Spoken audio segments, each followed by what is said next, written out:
That's a tough play for Peacock. And safe at first. Ball gets away. And now they're going to call the runner out for being inside the line. And now the crowd is realizing this. Sam Holbrook has called the batter out for interfering with the throw. You can run in this spot. You have to veer back towards the bag. And that is... Documented last night. Oh, that got away from Contreras. I thought that was foul tip. Throw to first, and that one thrown away into right field. But there to pick it up is Bryant. So it'll be a strikeout. What are they saying here? Oh, wow. They're calling out for running in the lane. Oh, boy. And Dave Martinez going to get thrown out. Probably the worst rule in the sport. Yeah, we have this debate every year. And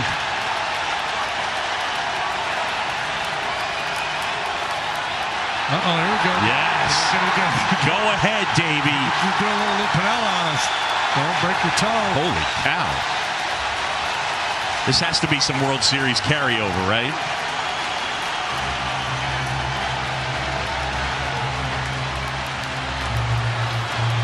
This is also my team's having a hard time winning games. I'm gonna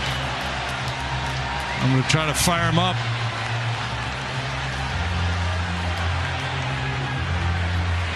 Now there seems to be some debate as to what to do with that base. Davey's not going to go quietly into that good night. Yeah.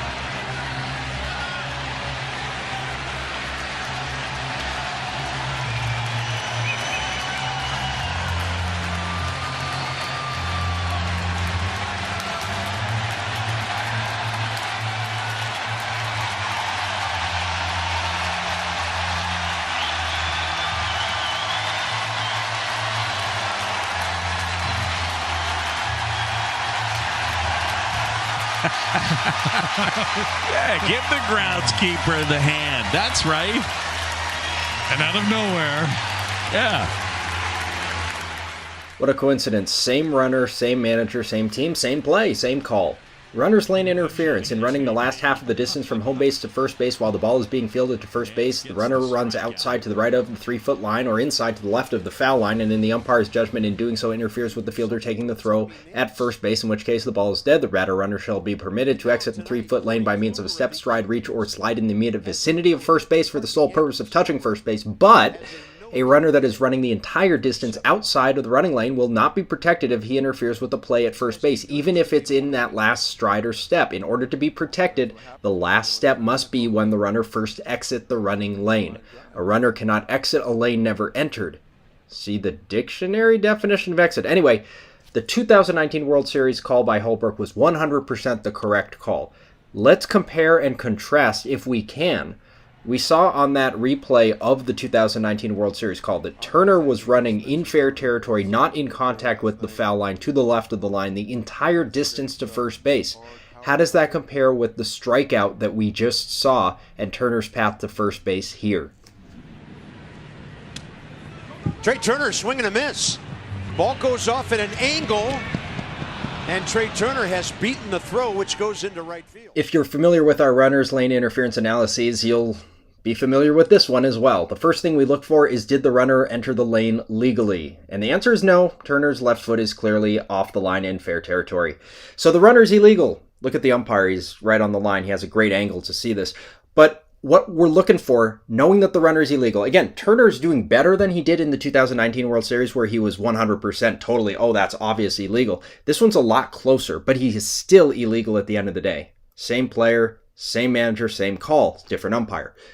What I need to focus on here is the second part of the interp for runner's lane interference, which is, could the catcher's throw have reasonably retired the runner, if not for the runner's interference? And to solve that, I need to look and see, When did the runner get to the base versus when did the throw get to the base? A lot of people say, well, yeah, the runner beat the ball, so therefore he's safe, right? And I say, no, not so fast. You have to assume that the first baseman, who is the fielder that is taking the throw, that is the one that is technically interfered with, would have been standing on the base and stretching back toward home plate to receive the ball. So you have to visualize somehow, some magic, the fielder standing on first base, right in front of it, stretching with a foot on the base to receive that ball. And as we zoom in on this freeze frame, because that's when Turner appears to touch the base, it's so close. I cannot tell if the fielder would have been able to reach that ball or not. And if there's any doubt in the umpire's mind, you have to give it to the defense, because the defense did nothing wrong other than the wild pitch. But as far as running is concerned, the runner committed the runner's lane interference infraction. Therefore, the benefit of the doubt goes to the defense, and therefore, I believe that's why the umpire called it for the defense. I can't objectively tell one way or another. I have a call stands irrecusable, which means you go with the call on the field. How do you clear this up in the future, other than Turner possibly running legally next time? As the Chicago broadcasters indicate, maybe a rules change is in order, because probably the worst rule in the sport. Yeah, we have this debate every year. So let's come up with some ammo for the rules change, because this call is not a popular call, but they have to make it because it's on the books.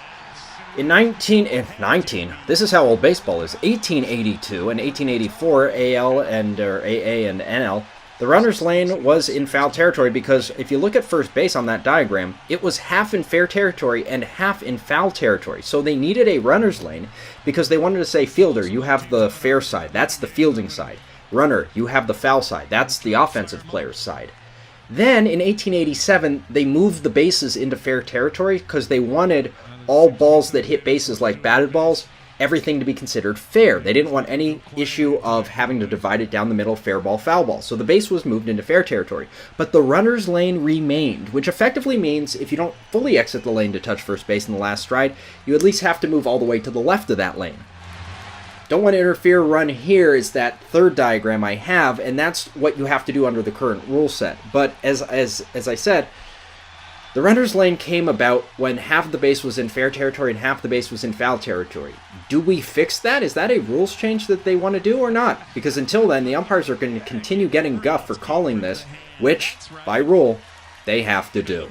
So putting all that together, make this call in real time. Last night, that got away from Contreras. I thought that was foul tip. Throw to first. We'll discuss this more on CloseCallSports.com, but until then, hey Chicago, what is the difficulty level for this call? Easy peasy, lemon squeezy.